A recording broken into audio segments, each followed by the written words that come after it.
Tudo bem? Então vamos falar sobre insulinas, tá? O que eu preciso explicar primeiro para vocês entenderem é que a gente tem duas indicações do uso da insulina, né?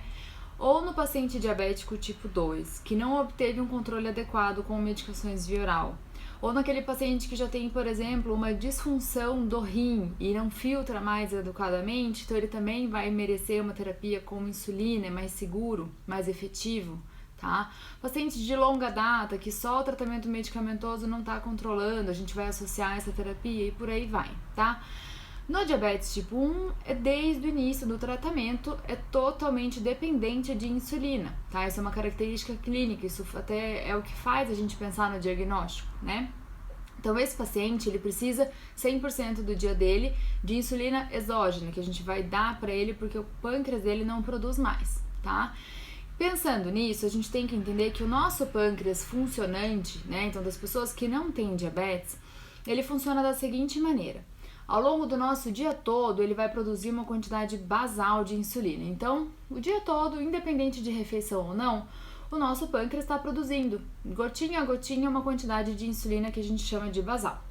Toda vez que a gente for se alimentar ou em situações de estresse, o nosso pâncreas vai e produz um pouco mais dessa mesma insulina, certo? Que é o que a gente chama de bolos, tá?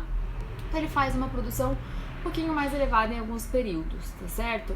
Então, para o paciente diabético tipo 1, eu preciso de insulinas que simulem essa situação, tá? Então, exceto o caso da bomba de insulina, que a gente consegue simular essa função usando um tipo de insulina só, tirando isso, a gente tem que usar pelo menos 2 tipos de insulina nesse paciente, para simular o basal e para simular os bolos, certo? O que vai mudar de insulina para insulina? O tipo de administração, né, o formato da administração e o tempo de ação dessas insulinas, certo? Então eu vou explicar para vocês os 2 tipos de insulina que a gente tem basicamente. Eu vou separar em lentas e rápidas, tá? Dentre as lentas, a gente tem uma insulina que é de ação intermediária, que é a primeira que a gente usa, mais antiga, que a gente foi utilizar, né? A insulina mais antiga, que é a NPH, que é uma insulina humana, tá? A NPH, ela vai ter um início de ação de mais ou menos 2 horas e ela dura de 10 a 18 horas aproximadamente.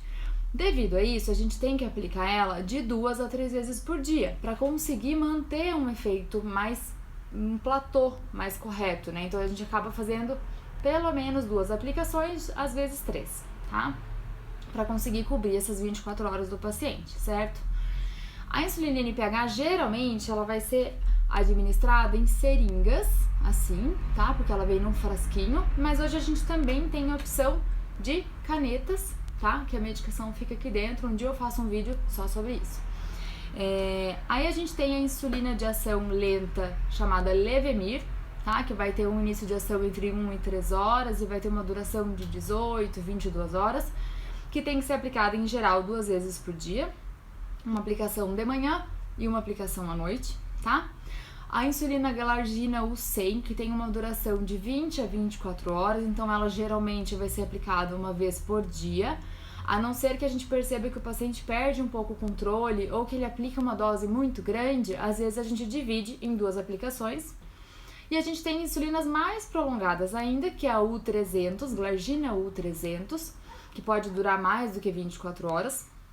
Não tem pico de ação, assim como a outra glargina, na verdade, mas a vantagem é essa duração um pouco mais prolongada, mais além dos 24 horas, garantindo que uma aplicação diária vai ser adequado. E a Degludeca, que dura mais ainda, ela pode chegar a 40 horas de duração. E essa insulina, ela permite uma variação de horário de aplicação um pouco maior. Então, a gente sempre pede que o paciente aplique, por exemplo, todo dia às 7 horas, ou todo dia às 8, né? Nesse caso, a Degludeca, ela permite uma variação um pouquinho maior do horário de aplicação, isso dá um pouco mais de segurança para aqueles pacientes que não têm uma rotina tão organizada, tá? Então essas são as insulinas lentas. Então sempre vai ter uma dessas insulinas no tratamento do meu paciente, além daí das insulinas rápidas, que é o que eu vou